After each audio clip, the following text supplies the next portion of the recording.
الرحمن الرحيم والصلاة والسلام على رسول الله وبعد جماعة السلام عليكم ورحمة الله وبركاته. Barkanmu da kasancewa a wannan dan takaitacciyar nasiha da muke gabatarwa ga yan uwa musulmi musamman waɗanda za su je aikin hajji ko masu niyya nan gaba. Za mu yi aikin jifa ne a aikace. Wannan su ne tsakwarkwanin da ya kamata alhaji ya tsinta yayin da zai je ya yi jifa. Waɗannan ga sunan kun gan su ne yan ƙanana ba masu yawa bane ba, sannan kuma ba masu girma bane ba. Kada mutum ya je ya dauki katon dutse, in ka dauki dan karamin dutse ya wadatar. Shine ake ce da shi hasal qaz, wanda zaka iya dora shi akan nan farshen ka balla shi. In kun gani dutsen da zaka iya sa shi a nan gurin, wannan shine dutsen da ake bukata. So yanzu idan ranar sallah ne kamar yadda muka faɗa, mu dauka cewa waɗannan su ne wuraren jifan mu. Aljamratu as-sughra, wannan kuma ta gaban mu aljamratu alwusta, wannan ta gaban mu kenan. Akwai kuma ga ta can wata a ƙarshe, ita ce ake ce da ita aljamra al-kubra, babbar ainihin wato tsakuwa da ake wato wurin jifa, babban wurin jifa da ake jifa. So yana da kyau mu kula mu kiyaye kada ranar sallah mu jefi waɗannan wuraren gabaki ɗaya. A ranar sallah za ka tsallake wannan, ka tsallake na biyu, na ƙarshe za ka jefa. To yanzu mun zo za mu yi jifa a lokacin da ake yin jifa bayan rana ta yi zawali.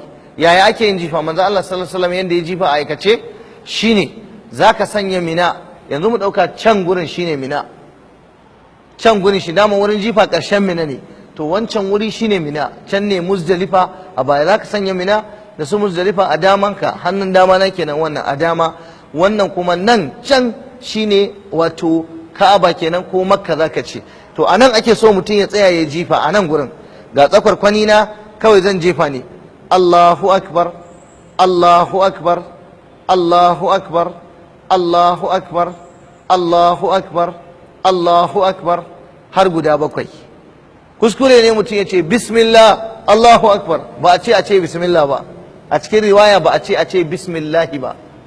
Sannan akwai waɗanda suke yin kuskure, sai mutum ya zo ya hada da zagi, la'natullahi alayka ya shaitan, ya jefa. Allah ya tsine maka tsinanne, Allah ya maka kaza. Wannan ba daidai bane. Akwai wanda hatta kalmin su yake daukawa ya hada ya je jefa. Wannan kuskure ne, shari'a bata yadda da shi ba. A kula da wannan. To yanzu mun yi jifa wurin farko kenan, tsakuwa guda bakwai. To sai alhaji ya taho a hankali sai ya dawo nan bangaren hagun ɗinsa kaɗan. Idan kun lura ga wurin jifa nan, to ga bangaren hagun ɗina sai in dawo nan, sai in daga hannu ina mai kallon alƙibla, ina mai kallon Ka'aba, ina ta roƙon Allah. Ai ta addu'a, ai ta addu'a, ai ta addu'a. An ce manzo Allah ya tsaya addu'a kamar daidai gwargwadon karanta suratul baqara. Lalle ne a tsaya ai wannan addu'a, yana da muhimmanci. Duk da cewa za ga galibin alhazai ba sa tsayawa suna yi. To sannan sai ka kama hanya ka taho ka sake dawowa. Yanzu nan mun zo wajen jifa na biyu kenan. Wannan shine ake ce da shi aljamratu alwusta. To shi ma ga tsakwarkwani na wanda zan yi jifa da su, na riga na tanade su, na zuba bakwai a can, yanzu zan sake zubawa. To ga sunan kun ga yan ƙananan duwatsu ne, ba su da wani girma, ƙanana ga sunan yan ƙanana. Allahu akbar, Allahu akbar, Allahu akbar, Allahu akbar, Allahu akbar, Allahu akbar. Ina jefawa ina kabbara har guda nawa? Guda bakwai. Na gama wurin jifa na biyu, sai in kama hanya, sai in dan matso gefe kaɗan, ɓangaren mai ɓangaren hagu, kamar yadda na tsaya na yi addu'a a can gurin. To nan ma idan na gama jifa sai in zo in ƙara yin wata addu'ar.